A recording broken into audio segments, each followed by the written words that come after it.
that you passed on, and then you look back and they were end up being dope, and you have you're like, damn, I should have signed them? There's several. There's a bunch. There's so many. Trying to think who in particular. I mean, there's a lot that stick out. I mean, the one, well, one to some but didn't some was obviously Cypress always bothers me. House of Pain. I could have signed it, and I didn't sign them because I was like, they're gonna go, and all the gods are gonna lose their minds because my biggest group's gonna be a bunch of white kids. So that was one. Dr. Dre, we had a shot at doing that deal before Jimmy did it. John McClane brought it to us, and we didn't do it. And my boss didn't want to do it because of NWA, because he thought they were too extreme. But I was like, this guy's a genius, and I could have fought harder, and maybe we could have got that deal. Modern, there's a bunch of modern ones too. I mean, fuck, I should have signed Raekwon. I had no idea. I should have signed Raekwon and got Cuban Links. I could have had it. I could have had it. I didn't know he was going to be great.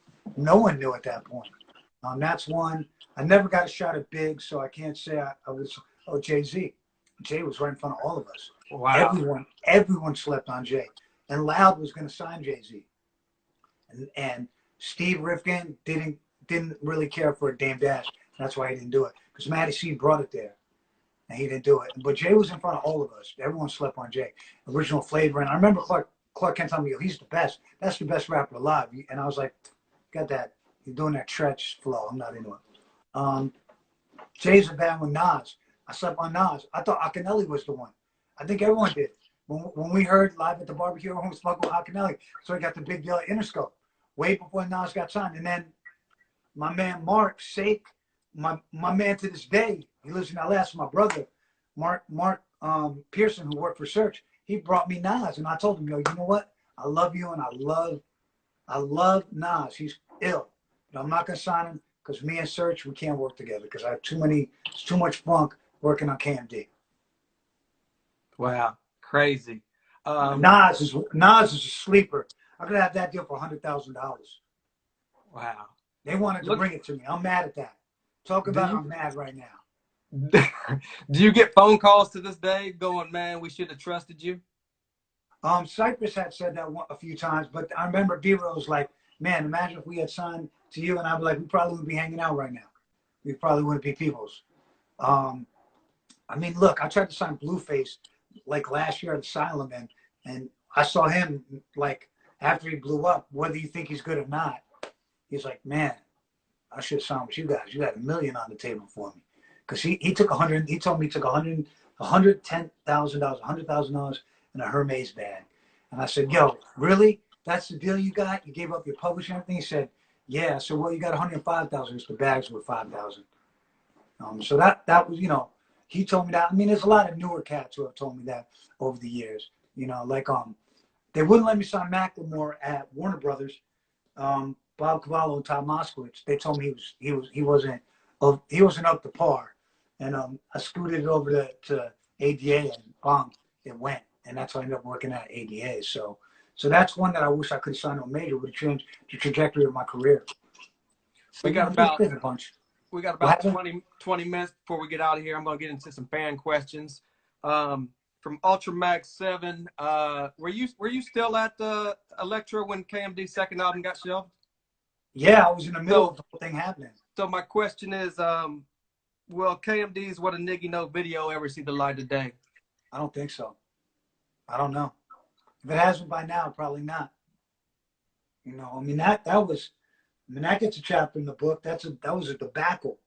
You know, what always bugged me out, like, about that one is me and Peter White were defending this black man's art to black people who vilified it. And my immediate boss was white, and he tried to ride for me, and he got shut down. Bob Krasnow and Terry Rossi, who wrote for Billboard, Havelock Nelson, who's my man, who wrote the rap column for Billboard, and Sylvia Rome, amongst others, are the people who vilified that record. Based on the cover, never talking to Doom about it, never asking what his rhetoric was about, and never listening to the record. And I always thought it was, you know, race is, you know, I'm not scared to talk about race. Like, you know, you know, rap music a black art form, right? We all know this.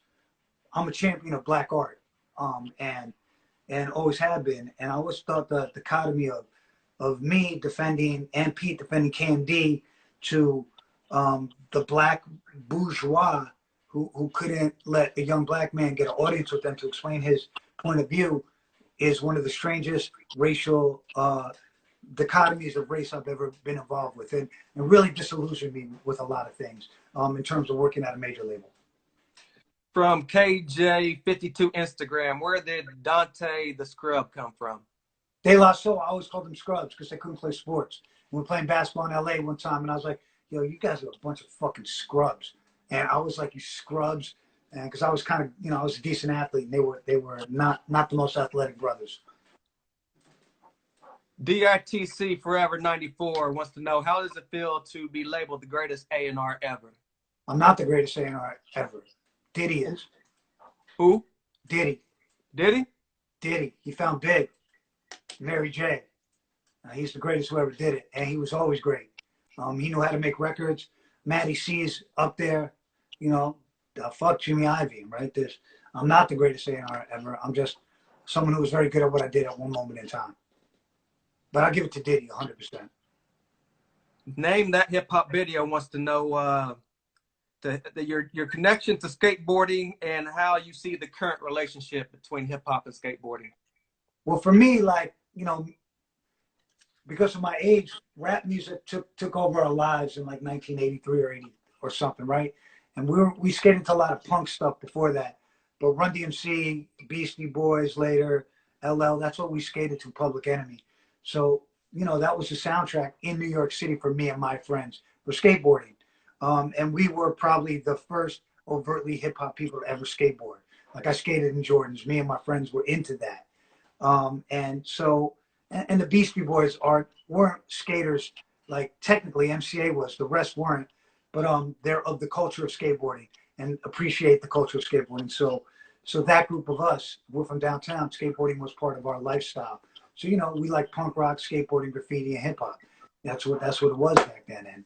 And I just always carried that with us. Now I just think it's cool because lots of people actually skate who rap, you know, Yellow Wolf Rips, you know, Currency Skates, Made in Tokyo Skates, like all these dudes skate. And I think it's very cool that cats, you know, it's part of the culture now. It's not oxymoron. And the inverse of that is there's so many skateboarders of color who are prominent skaters. And that's been around for a long time. I mean, my friends were all black, Puerto Rican, Chinese, white skateboarding. But then, you know, you got the guys early on like Sal Barbie and those guys, and they were all about hip hop and they're skateboarders. So it's nothing new. I think now it's like, I hate when I see it as a marketing tool gimmick. I love it when it's real. Fred Rocker, he says that most of your interviews tend to focus on the A&R part. You were part of the Stimulated Dummies. What were some of your favorite songs you produced and some of your favorite remixes? 360 remix, my favorite. Probably hip hop record. My favorite hip hop song we ever did, I didn't do it, Geeby did Step to the Rear. And my favorite album or record would be the whole Whitey Ford record. Because that's when I went from being just a beat maker, producer, to a real producer and working with instruments and crafting songs at a higher level. For me, that was like my graduation. That's like when I went to grad school. So those are the ones. You know, I don't know. I mean, I made a lot of records and a lot of remixes. It's hard to remember sometimes. I mean, I know I did this one Korn remix for Freak on the Leash that I just thought was genius because I didn't like the original song and I made it to something I really liked, and I chopped up the Ghost Stetson drums. So dope. Triborough Gigolo wants to know your thoughts on That's a terrible name. You got to get a new name, Triborough. Triborough Gigolo. Get out of here with that. He wants to know your thoughts on Grand Puba's Real to Real album, and does it deserve more recognition as one of the most underrated albums in hip hop history? Nah, it was cool. It was good. It wasn't great. I feel like he was lazy. He should have made a great timeless record, but is it great? It's pretty good. It's not great. And like listen to First Cypress record, it's destroying Puba's record, Buster's first record, or Low End Theory, or Midnight Marauders. He had a record that good in him. He just never made it. You mentioned earlier, this is one of my questions I wanted to ask earlier. You were at Tommy Boy and you explained your interaction with RZA when it came to the ODB. Was Prince Rakeem at Tommy Boy when you were there? Nah, he wasn't. He came after me. Okay. So there was no interaction back then between you two. Nah. Okay.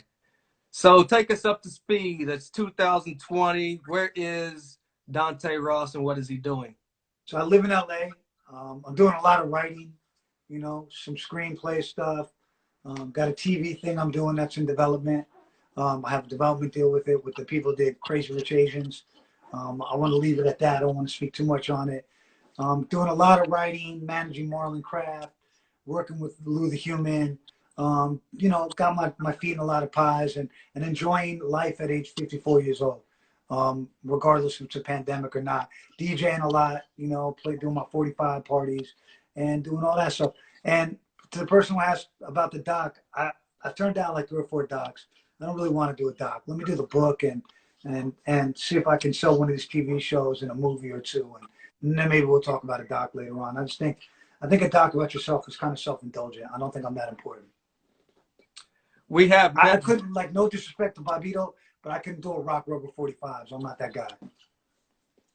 We have met before, and I don't know if you remember, you were at Soundset doing the 45 set. Okay. Yeah, I think so. Okay. Yeah. No doubt. Moving forward, with this coronavirus, where do you think the music's going to go? We can't tour anymore. It's rough, man. You know, it's crazy because Marlon had a 26. We had the whole tour, the whole year set up. We had a 26-day run we're going to do on the West. Then we come back and do the East. Then we're going to Europe. We were looking at 75 to 100 shows. And we had to cancel them all. And his record was getting ready to come out. And we couldn't put the record out. So, you know, he's a new artist. And it was his first record at St. Plate RCA. And we were ready to hit the button. We didn't get to do it, you know, and so he's a new artist. So it says to me, it's very hard to break new music right now. Peace, Steve-O. It's my man right there, with the Baricua flag. And it says to me, it's very, very hard to break anything new. And touring is no longer there. So when you don't tour, you can't sell merch, right? So business is down for everybody. Unless you're an established artist like the Baby dropped the record yesterday or today, cool, you can do that. But if you're new, it's tough, man. And we're going to see, I believe, artists who are self-sufficient, control their own messaging, and create their own visuals, their own creative ecosystem are the ones who will prosper. Look, Westside Gun didn't skip a beat, which was cool to me. So if you can function outside of a major, you probably have a better chance of circumventing all the red tape to make things happen. But it's all about direct messaging right now. Self-sufficient artists are the ones who will be able to navigate this the best. But man, everyone's on slowdown for this shit's over. I think to next year. I think we're in the house to like the fall. I don't know, man. I could be wrong.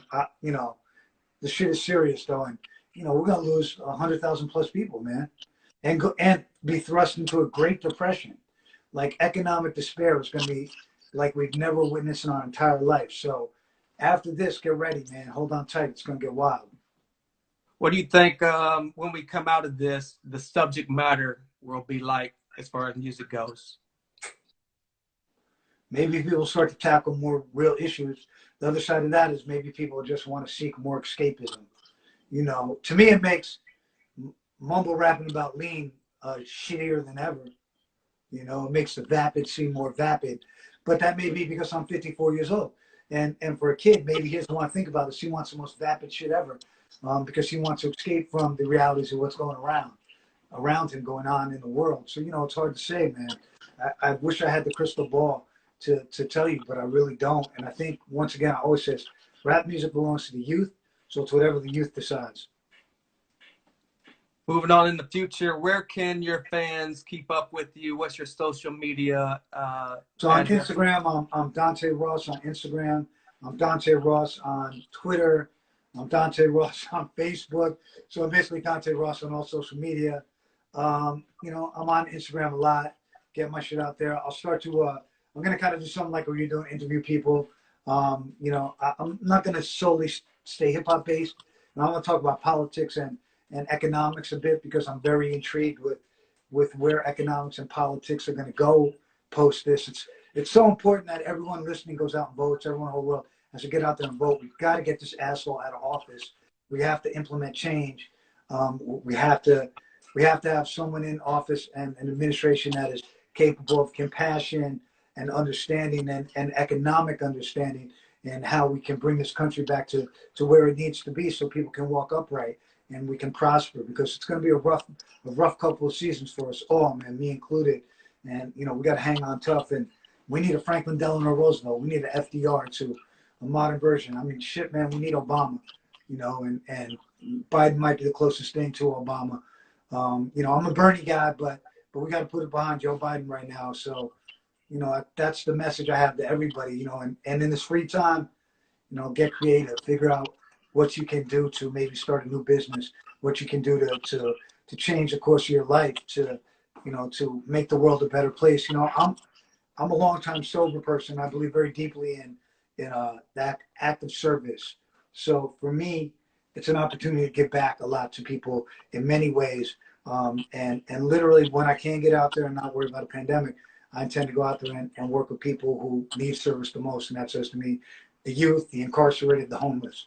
So for me, it's a serious subject, and I don't take it lightly. So my head is in figuring out how can I be a tool to implement change, you know, with my own two hands. So that's me, though.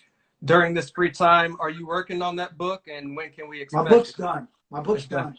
Photo editing, that's it. You know, securing rights to photos. That's it. The book's done, and the design is working on design, but it's done. 340 pages of my bullshit.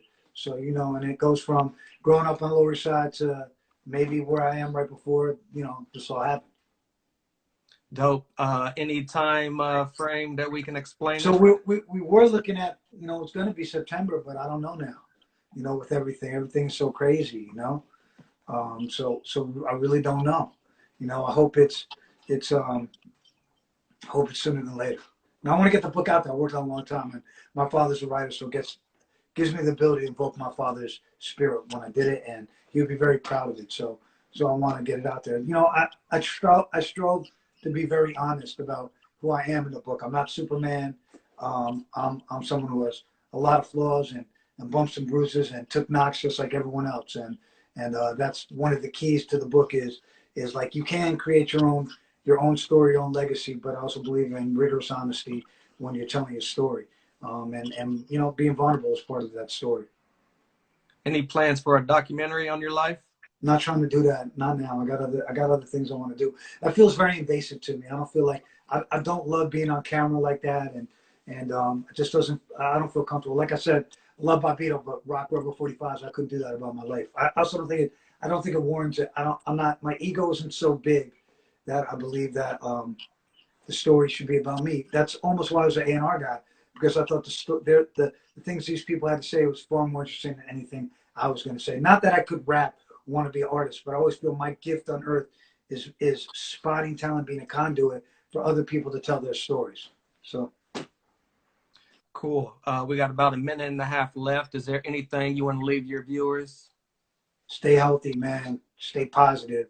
If you can't meditate, if you practice meditation, try and meditate. It will help you get through this. Stay physically fit, eat well, and stay in the day. Stay present. Don't get too far ahead of yourself.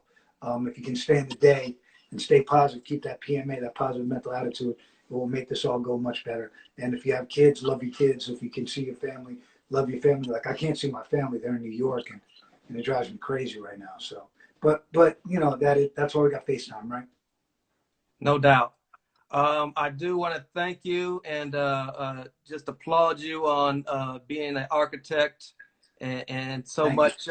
You know, that time period of my life I hold very dear to me. That As well. I mean, it's a special time. It's when art stood for something.